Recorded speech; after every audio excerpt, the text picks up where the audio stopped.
'Twas the Night Before Christmas, or A Visit from St. Nicholas, originally written by Clement Clarke Moore. 'Twas the night before Christmas, when all through the house not a creature was stirring, not even a mouse. The stockings were hung by the chimney with care, in hopes that St. Nicholas soon would be there.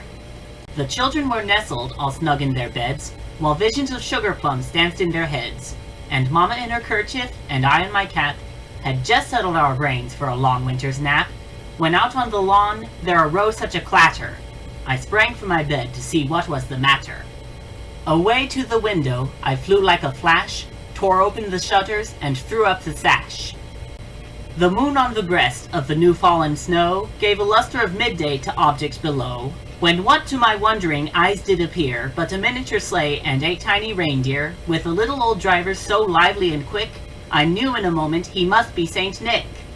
More rapid than eagles, his coursers they came, and he whistled and shouted and called them by name.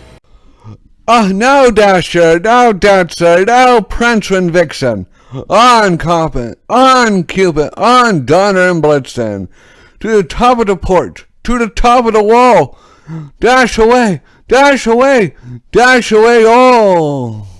As leaves that before the wild hurricane fly, when they meet with an obstacle, mount to the sky, so up to the housetop the coursers they flew, with the sleigh full of toys and St. Nicholas too. And then in a twinkling I heard on the roof the prancing and pawing of each little hoof. As I drew in my head and was turning a bound, down the chimney St. Nicholas came with a bound.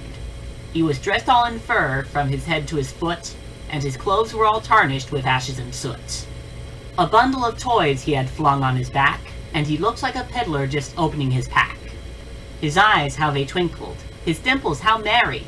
His cheeks were like roses, his nose like a cherry. His droll little mouth was drawn up like a bow, and the beard on his chin was as white as the snow.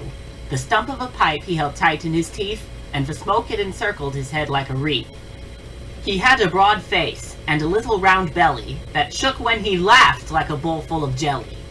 He was chubby and plump, a right jolly old elf, and I laughed when I saw him in spite of myself. A wink of his eye, and a twist of his head, soon gave me to know I had nothing to dread. He spoke not a word, but went straight to his work, and filled all the stockings, then turned with a jerk, and laying his finger aside of his nose, and giving a nod, up the chimney he rose. He sprang to his sleigh, to his team gave a whistle, and away they all flew like the down of a thistle. But I heard him exclaim, ere he drove out of sight, Merry Christmas to all, and to all a good night! Ha ha ha ha ha!